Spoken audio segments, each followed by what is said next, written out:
Today we talked to Olivier French from ThePodMatrix and learned how he landed Keanu Reeves as his very first guest appearance on his podcast. Today's episode is brought to you by MyGoSite, where you can build funnels and website all from one location.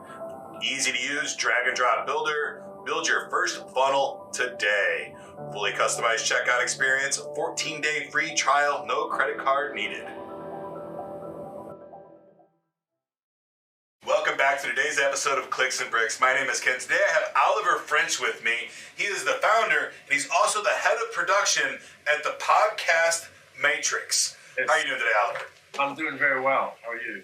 Fantastic. Thank you for joining us. Very much appreciate it.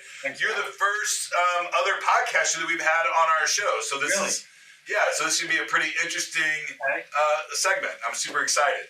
Right. Can you tell us a little bit about what the Podcast Matrix does? We do original podcasts that we create. We do everything from the kind of creating the concept, the idea, through to distribution. Hence the Matrix. We also do production work for other podcasts as well. But, we mostly focus on creating our own content and pushing that out. Okay. And you said you had two stable podcasts that you work on a regular basis. We've actually three now. We started off with our first one is Conversations with Charlie. It's a kind of sit down interview style. I guess you'd call it Joe Rogan long form interviews for the film industry, where we do everyone from movie stars to directors to whomever. The second one we started is Brooklyn Boxing Podcast, which, as the name suggests, it's a boxing podcast.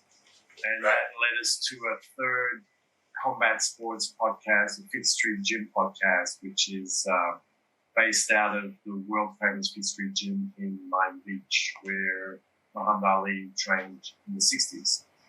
Fantastic. So 3 main podcasts, but you also help new podcasts get started, get in with the production and all of the. It's a lot of work, right? People think that we just throw a webcam up and we're sitting here and talk for an hour and it's super easy, but we finally.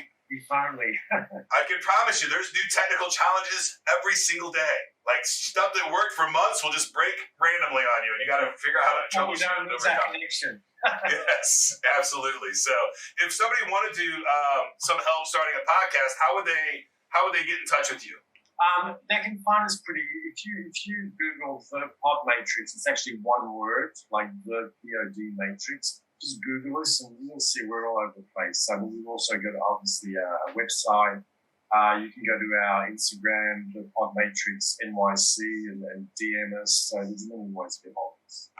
Fantastic. So first, you told me a fantastic story about the first podcast you guys did with the. What is it? With Charlie? Something with Charlie? Yeah, Conversations with Charlie. Yeah. Conversation with Charlie. Can you tell the audience a little bit about? Sure. So, and this is your founding moment for the Podcast Matrix, right? Yeah. So, can you tell us a little bit about that story, about how you guys started? Because it's pretty unique, and you knocked it out of the park on your very first episode. Absolutely. Thank you. I had having working in the kind of the media industry and the content creation industry and film and various other things. I was working doing some social media marketing for a post-production company in New York, where this gentleman named Charlie Hertzfeld was also working, who I'd known through mutual contacts, and he, we're having conversations, and he's been working in post-production for a lot of years, and he kept saying this guy and this guy and this lady and this and this, and then I had this idea to start a film industry-related podcast, and I basically had coffee with him one day, and I called him on it. I said, listen, I've got an idea. You keep telling me you know all these people, so either you do or you don't, but if you do, then let's do a podcast. So I pitched him on the concept, came up with the graphics and everything else, and did a full presentation. I said, this is my vision. Made a lot of reference to Rogan, which, because I wanted that kind of relaxed style, no rush, speak 10 hours if you want. So we agreed, we made a deal, and then our first guest was Keanu Reeves, which was crazy. So we ended up, I know, right? We ended up flying to LA. We did the podcast, and I was telling you before, in this huge post-production soundstage in Hollywood, West Hollywood. And fancy this, fancy that, and we literally set up a little folding table at the front, with a huge screen behind us, put a black cloth on there, some microphones, a camera, 2 cameras on stands, and then I shot the rest with my iPhone. And that was kind of it. Right. So, first podcast for this new Conversations with Charlie podcast, and you land Keanu Reeves. Yeah. When you're getting celebrities for your podcast like that, yeah, was that a pay to play with Keanu, or was that just not at all? And I think I'm sure you'll get this point, is that no, it was a personal relationship thing. I mean, it was Charlie actually was friends with him, so he was actually telling the truth. Fantastic. He had a relationship with him because he'd worked with him in the past on some films, and he reached out to him, and Keanu is very, very, very nice guy, very gracious. He rolled up and we did it. There was no discussion of, pay to play or anything. We just did it because he was supporting a friend. Right. And, it was a great podcast because they talked a lot about it. They talked about a lot of things that probably you wouldn't normally talk about in an interview because of the relationship. They were very relaxed from the beginning. Right. He opened up and they talked about all kinds of things from film to his motorcycle company. He's an avid motorcycle rider. He actually manufactures bikes as well. It lasted well over an hour.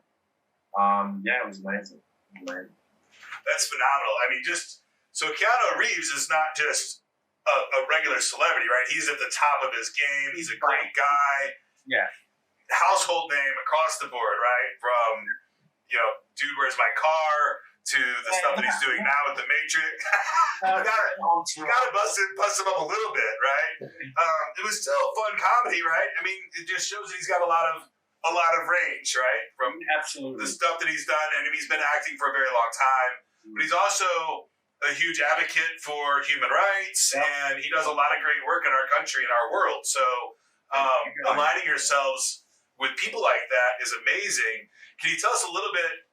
So you've worked with celebrities in the past, and I'm not very easily starstruck. I've been in the entertainment industry for a long time as well, but I've never spent a significant amount of time with somebody at the scale of Keanu Reeves. Can you tell us a little bit about how that was whenever you were in that environment, and just that little bit of mindset there? Yeah, it was. I mean, we also did John Turturro, we've done Julia Stiles. I mean, look, I think there's if you see a celebrity, it depends on context. I've gone to the Cannes Film Festival, I should say, in the south of France many times. So I've kind of been around that world. Right. Doesn't, I'm not starstruck. And I think at the end of the day, they're people, mostly good people. So if you just treat them like good people, they're usually pretty chill, And then I think I purposely created a very simple environment, not to overproduce it. Right. Simple lighting, simple cameras, me shooting with my iPhone. I didn't want it to feel like you got makeup and this and that. And he literally just rolled up on his motorbike, all ruffled up like he just rolled up. He didn't worry about any of that stuff. He just sat down and said, let's go. But it was really... I find it, and I'm very fortunate in this world that I get to be around some world champion people, and I feel like, and I'm around a couple world champion fighters, right? Friends with a couple fighters, and being around them, they have a different energy, right? You can feel it when they walk in the room, when you're around them, when you're talking to them. It's wildly motivational, and it's a lot of fun to be around people that execute at an extremely, extremely high level. They have a different energy about them, and I really appreciate getting to spend any amount of time that I can with those extremely high performers. Not that I don't know if I want that kind of stress in my life that they have, but it is very interesting to be around somebody that performs at that level. So I'm sure that was a really great time.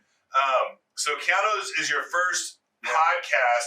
At that moment, did you know that that's what you were going to do with Podcast Matrix, or was that kind of the birthing moment of the company? It was kind of a birthing moment. I mean, I knew I had a vision, and I still do, about what I wanted to do. I mean, I wanted to focus on things that I'm interested in, because you have to stay motivated. Obviously, as you know, you're gonna run into adversity and challenges, as you grow the business. And I really wanted to do subject matters like film, the fight game, boxing.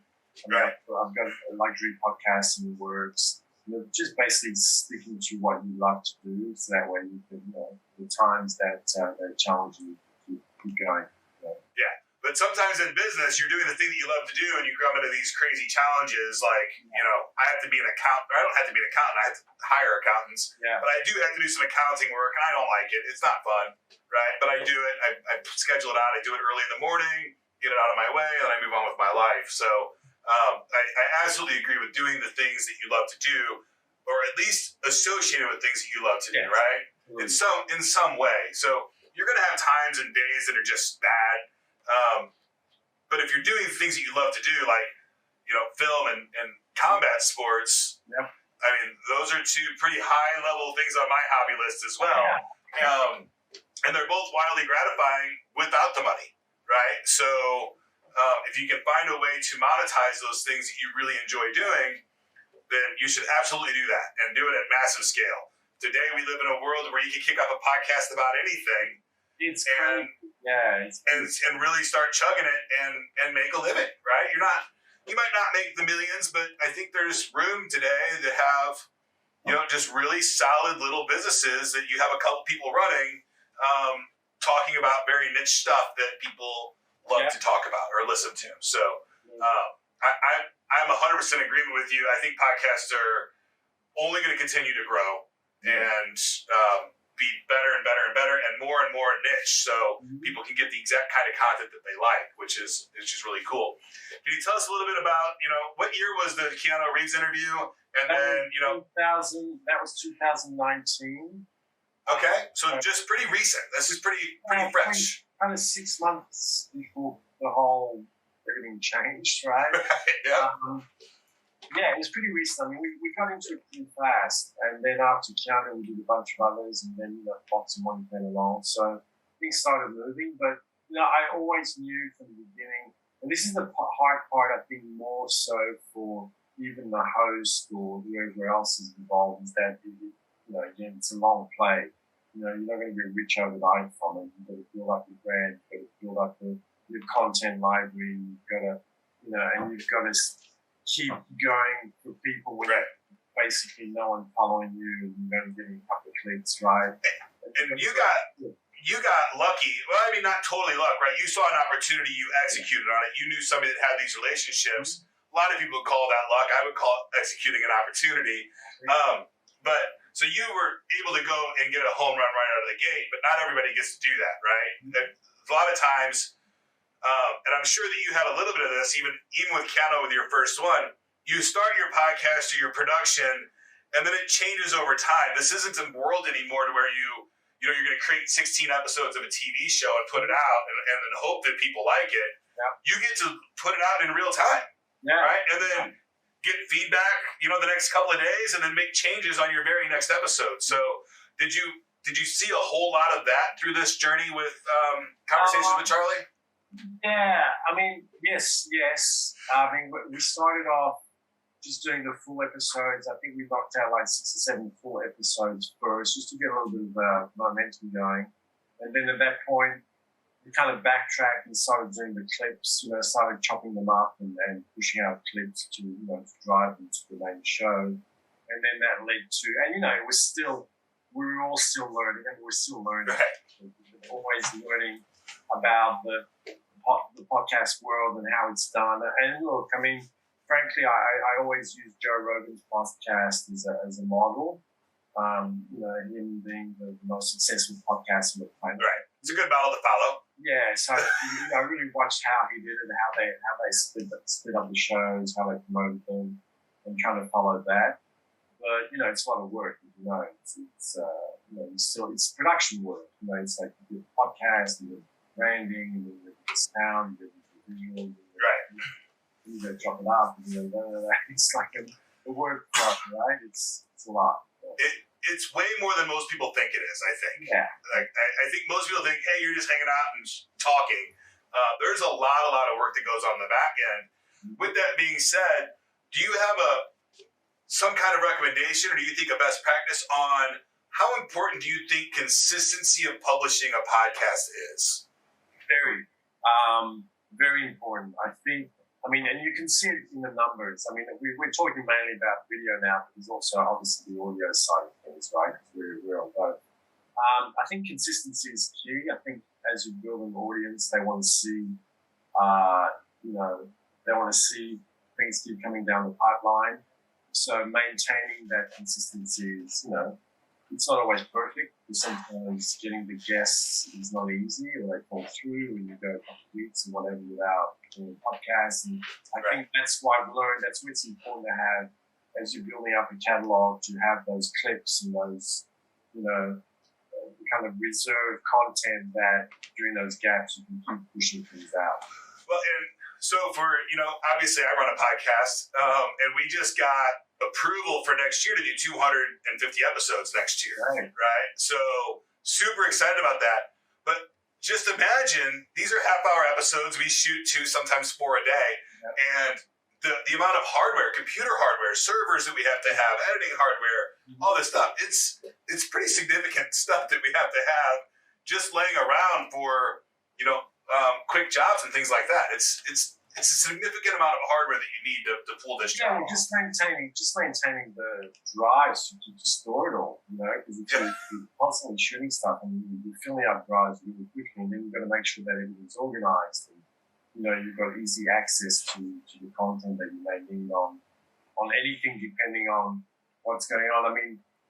There's a fight. I don't know if you're into bare knuckle boxing, like the bare knuckle fight club. But there's a fight on this Friday in Miami, and 2 of the guys that have appeared on our other podcast, Hector Lombard and Luis Palmino, are fighting. They're the headliners of the fight this weekend. So I had to go back in the catalog and pull out their stuff and post some stuff on and my guys post some stuff on social media and kind of repost some of the clips. To stay current with what's going on, right? To take advantage of the attention that these guys are getting now. So.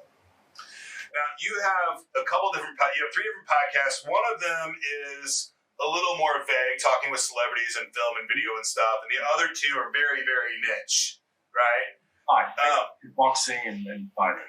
Right, they're combat sports, very specific, and even around specific gems, right, that people have come out of. So, and I love the how much you can drive down the niches for content today and still find a substantial audience. Yeah. And so I would consider you had 1 mainstream podcast and 2 kind of niche podcasts. For somebody that's out there starting, and so I'm an advocate of starting a podcast to help your small business grow today. I think that's a huge benefit I think it's an affordable way to get your word out and your message out to a whole lot of people, especially in a single community. But the guy that's starting a YouTube channel or a podcast or something, and they want to talk about random stuff versus really diving into a niche, do you have any advice for that person that wants to kind of be the jack of all trades podcast versus somebody that's going to narrow down in and really focus on like Clicks and Bricks? We do businesses that also, brick and mortar businesses that also have some kind of technical. You didn't say it with the name, right? So right. Yeah. So I don't know that you can be a generalist. Even if your podcast was covering a wide, like if you're covering politics, for example, is something you do. That's a pretty wide field, but they tend to focus on certain things. I think that, my advice there would be you really need to focus on what you know, what you're into. You don't have to be an expert. Like, I'm not an expert in the fight game, but I train boxing and doing it for years. Right. I'm interested in it. And then, once I go in that direction, then I want to find out more, and that's where you kind of go deeper into the whole thing. You start discovering different branches of combat, different leagues, UFC. I mean, even with the Brooklyn Boxing Podcast, our first episode, most of our first episodes were purely on boxing. Now we're starting to delve more into UFC and also, very like, because we're meeting all these new guys, right? So we're saying we don't really need to limit it to just boxing; it's all a fight game. So it's something for those guys as well. Absolutely fantastic. So I going to a niche is really, really important, and the negative there, because a lot of people if they want to start creating content, like, but I do all these different things, I don't want to talk about all these different things every day. It's really challenging to do that. I mean, it's fun for you to do. It's what Gary Vee would call selfish content, right? Creating selfish content. But if you really stick to a niche, your audience is going to want to, if you're business one day and motorcycles the next, your audience doesn't know what to tune in for, right? And you lose half your audience every time you do that. There is a kind of a way around it, which I'm actually I'm setting up to launch my own podcast, meaning with me being the host. I think I'm going to start off as an audio only. I've got this idea of doing audio only first, but it's going to be called The Talent. And I'm going to be talking to talent. Now, that could mean the talent leading a podcast, that could mean the talent on a TV show, could be the talent in the boxing ring. And I've purposely done it that way to give me a broader scope of people I can speak to. Correct. Still focused on the talent, right? Right.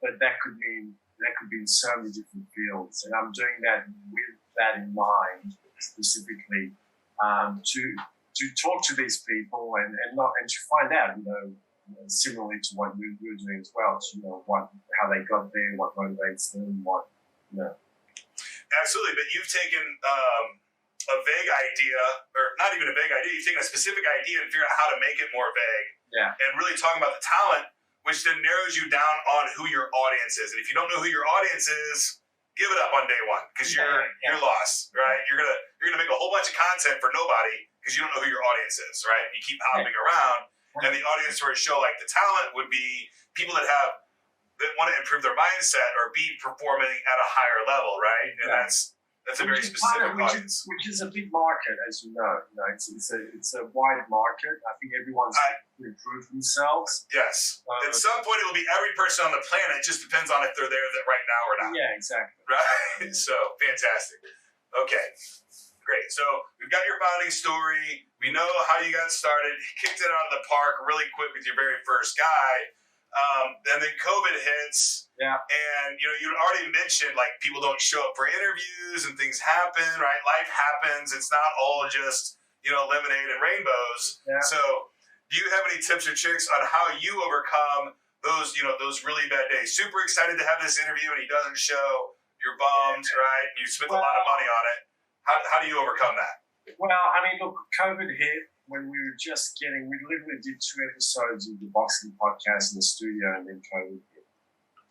Everyone kind of shut down, but I made a mental note of pivoting the other way. And I remember saying to my partners, the guys I work with, I'm like, look, nothing we can do about this, but we've got Zoom, so let's go full on Zoom, right? So while not everyone, but while some people are kind of kicking back or just, not doing it, let's do it. We cranked out a ton of content in that period, right? Right. We just went full Zoom because that was the way. And we're like, okay, since we're Zoom, we don't have to limit ourselves to them being in New York or the US or anywhere. Talk to somebody in Italy, France, and wherever, right? So we started pushing that way. And yeah, we cranked out a lot of content, man. It was like, we got busy, and that was a growth period for us rather than a contraction period. Right. So in COVID, for the boxing podcast, you really cranked that up, but for the conversations with Charlie, where the face-to-face stuff kind of starts to take a dip. No, we did the same with conversations with Charlie. Okay. Yeah, we took that same attitude with all the podcasts. We just let's go for it. Work with what we have. I mean, the answer to your question is like, you've got to recognize, you've got to be honest with yourself and recognize what's going on, and say, okay, well, obviously we're not going to be in the studio, and we don't want to shut down. So what do we do? What's available to us? This is available to us. It's technology that's, cheap, not free. Right. It's still the same process. We still have to convince people to come on the podcast. So we do that. Still got to do production, post-production, all the rest. We got that down. So let's just go for it. So, kind of turning lemons into lemonade type deal. Right. I've got a little bit of an idea of what my answer would be, but I want to ask you, if somebody wanted to start a podcast where they're interviewing somebody very similar to this, and they wanted to do one episode a day, how many employees do you think they would need right out of the gate to get something like that going? Depends how good the employees are. Okay. It takes us 3 at minimum. I was going to say, my answer is going to say 3. I think with three good people, you can do a lot. Yeah. So, just to give you an example, we've got a full-time person, Debbie, that's her whole job, is just finding guests for the show. Yeah. Like, all day long, that's what she's doing. She's doing pre-interviews, sending emails, scouring LinkedIn, right? I have to give you a compliment here. You guys were really well organized. The whole process was really just smooth and easy to follow. So, thank you very much, because it wasn't. It's not been the smoothest ride over here, so I'm glad that it's appearing smooth on the other side, right? And we're still improving that, right? Constantly, you start pretty clunky, and you kind of just build it and build it and build it and build it, and it starts to get good, and you can feel it when it gets good.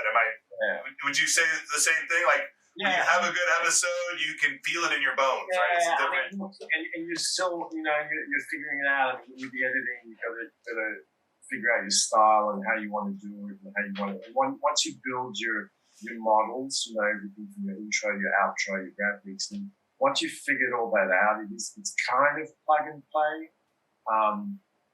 It's always unique because each interview is unique. But once you get into more of that rhythm, then you can really crank things out. But you need good people. You really need, because QC, the quality control is a big part of it, and having that checklist adhered to is sometimes a challenge. You say checklist. We have so many checklists. It's insane. Like, we have guest, pre-interview checklist. We've got a checklist for pre-production. We've got a checklist for between pre-production and post-production. As soon as we end this episode, there's a whole thing that we do. Doing the sequence beginnings, and then it goes off to post-edit and all that stuff. So there's a ton of checklists of. Because I think there's just for us to go live every day, or not, we don't go live, we record. But when we record, it's like a 27-step process with all the equipment, moving pieces, and stuff like that. It's pretty in depth, right? So I'm not saying any of this stuff to talk you out of doing your own podcast. I think doing your own podcast is wildly beneficial, and I think maybe one thing that we'll do, and I would challenge you to do this too, is put together a list of equipment that we use and publish it, right? Just for people to use. We moved to Mevo cameras not too long ago, and they've been really great for us. And it's probably my 6th version of camera that we're on right now, because we've had problems with that too. So, but it's wildly gratifying when you pull it off. Yeah, and I think to your point as well. Look, I think we talked about mindset earlier. I think you can't go into any business, and this business as well, thinking that it's as simple. Nothing good is simple, right? It all takes effort and planning and execution. So if you accept that from the start, then it's just a matter of how do I do it, how do I prove it. If you're going absolutely thinking, I just do this, I do that, and that's it, you're going to be disappointed. Right.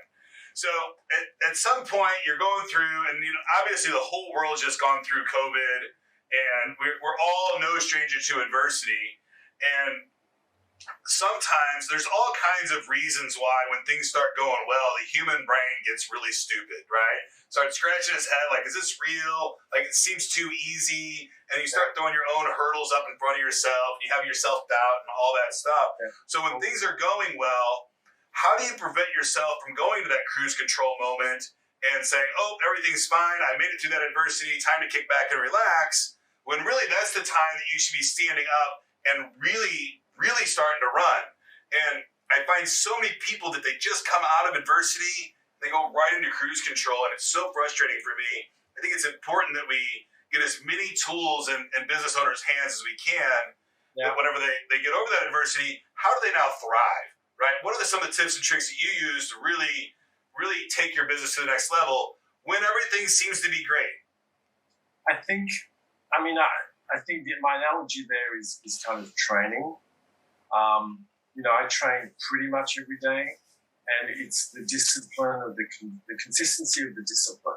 Some days are harder than others, and you can get stronger and faster and all that, but I think you've got to have the consistency. If you have a consistency, then whether you're high or whether you're low, you keep doing it. You can't get too excited about the highs because, it's life, right? Yeah, okay, you're high one day, next day you don't know what's around the corner. So, but if you're always training, if you're always doing it, then you'll be able to handle what comes along. And sure, there are tough days, and it's life, right? There's some tough days, there's some great days, but if you're always doing it, if you show up at the gym regardless, that's kind of my attitude. It's a mindset that you have to develop. Some people have naturally, some people have to develop it. Right. It's very difficult unless you have that mindset to show up every day and deal with what's in front of you. Sometimes you don't want to go in with the weights or get the bag, but you always come out the other end thinking, "Thank God I can."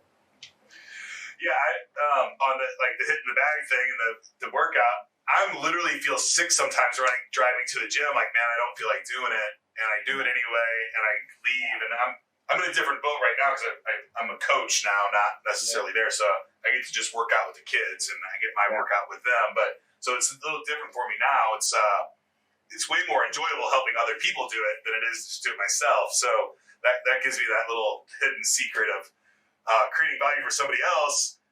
Just gives me the motivation to do it, right? Because now I have to. I'm obligated to somebody else to do this work and help them grow. So that's what helps me a lot. I think dedication to the daily is really, really important. So you come in, you do the work. It doesn't matter, rain, shine, sleet, or snow. You're going to come in, you're going to do the work, and the work is to grow your business, and that work is there because your friends, your family, everybody that, it's there for everybody that's going to be preceding you, and it's also there for everybody that told you couldn't, right? Yeah, all that. All of those things, yes. And also, look, if you're releasing a podcast, people don't know what's going on behind the scenes. So you've got to maintain, what you're giving the audience, you're selling the audience.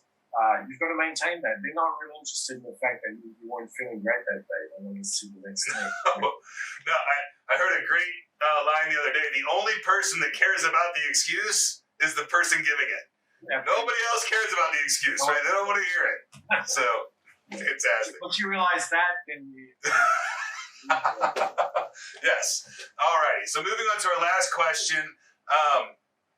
Obviously, you're in the podcast world. It's highly technical, lots of moving parts, lots of organization, and it's the technology world, and we're on the brink of all kinds of new technology changes. Where do you see the podcast going, the industry going in the next 1, 5, and 10 years, possibly? Well, I think, this relates to, again, something we spoke about. I think interactivity. I think podcasts at this stage are somewhat one way, meaning it's somewhat, aimed at it goes out to the audience.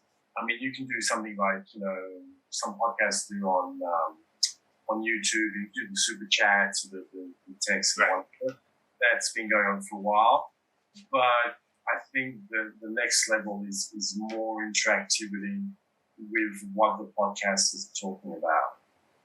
Giving people access to whether products or information or whatnot. And again, this relates to a company that I'm working with right now that are actually doing that. So I hope to launch something in the very near future, which I'll be happy to talk to you about as well, which will add a whole new level of interactivity to the podcast. So if we're talking about Fifth Street Gym or whatever, then the thing will pop up and be able to book a class, do this, do that immediately as you're watching the podcast. So it becomes more of a two-way interactive show rather than just mainly being just going on there.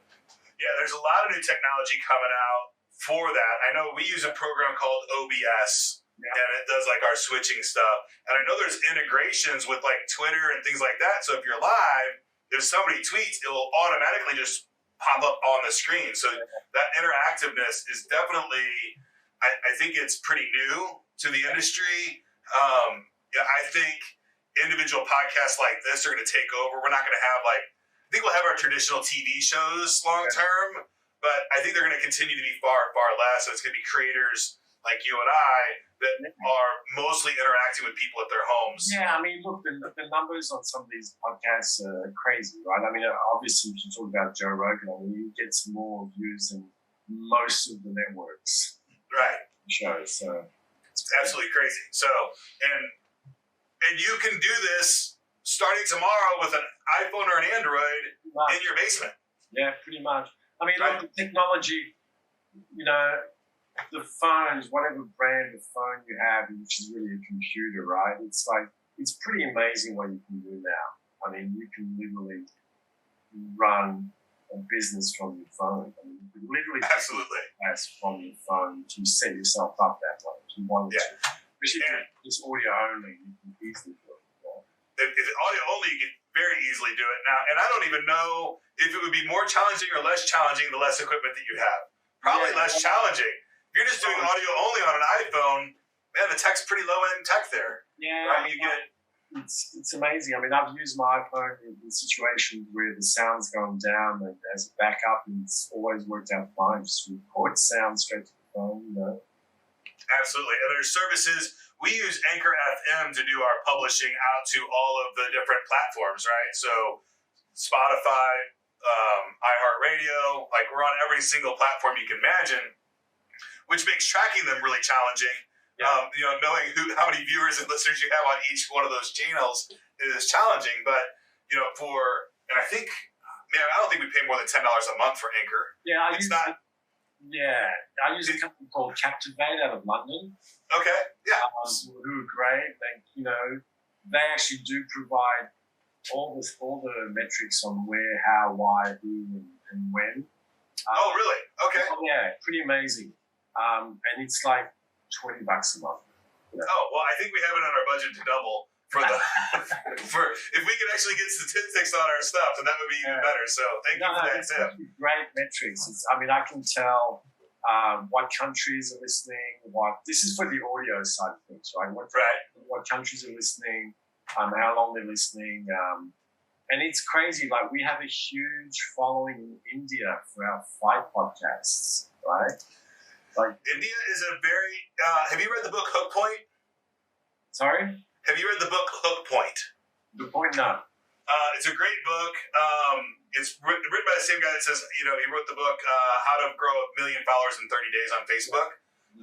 So same guy. And he talks a lot about on an advertising structure that these emerging markets are wildly popular right now, and a less expensive way to start your marketing campaign. So you can market to India.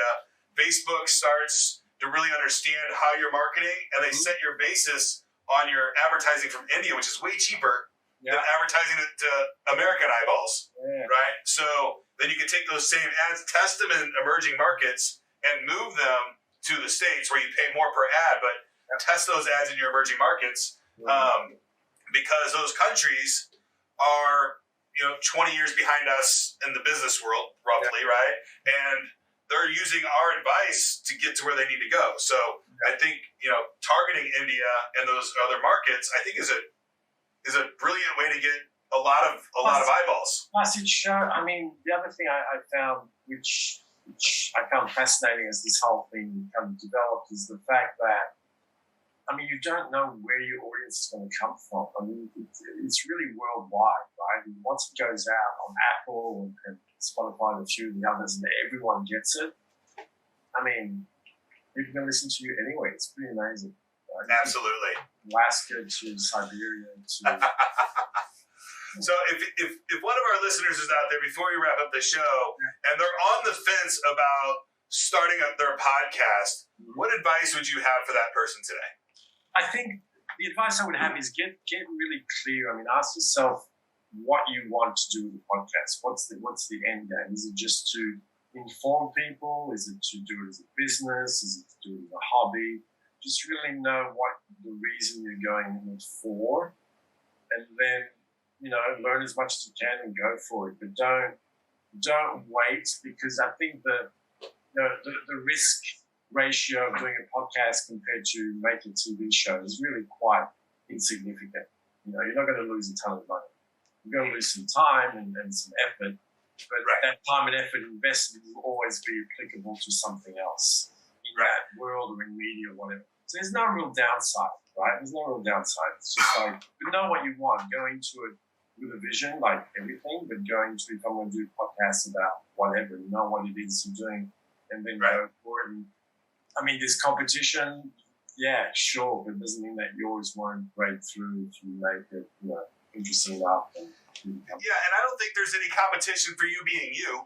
No. Right? I mean, if you're just you and you put yourself out there and you do it in an honest, open way, I think people will like your different stuff and your different style, right? There's an audience for everybody. And you never know who's watching. Like, you guys contacted me random, for me, seemed randomly. I was like, who are these guys, right? So here we are. So you never know who's watching, who's listening, what opportunities come along, you know, and it's an opportunity then to expand your own personal network with other people doing the same. Huge opportunity for that, right? I mean, if you're just interviewing people like we're doing now, and I'll tell you why, how Clicks and Bricks is where it's at today is in corporate America. I love talking with business people, right? I love talking with business people about technology and all that stuff. I have such a blast doing it, and I hate cold calling, right? Yeah. Well, I got to do my 100 calls a day because that's my job. And when I do talk to somebody and it's a great conversation, I absolutely loved it. But I hated trying to sell something to somebody every day. So I was like, well, then screw it. I'm just going to start a podcast and talk to people about their businesses. Yeah. I love doing that. That is just so much fun. Yeah. And when I took away that whole, I had to ask you to buy something from me, it got really, really fun, right? And then I'm like, well, shit, this is a whole thing that we could just do and be happy and live our lives with big smiles on our faces every day. Yeah. Quick question for you before we sign off. Excuse me, is two things. What got you into boxing and owning a boxing gym? Okay. That's a tough question for me, but yeah, I'll answer it. We can give it a short version because I'm probably going to invite you on to my combat sports podcast. Okay. So I started boxing very old. I grew up very humble beginnings, right? My mom was homeless right before I was born, got a first apartment. I grew up in the back of bars. Right. So I would call my past rough and tumble. Right. Right?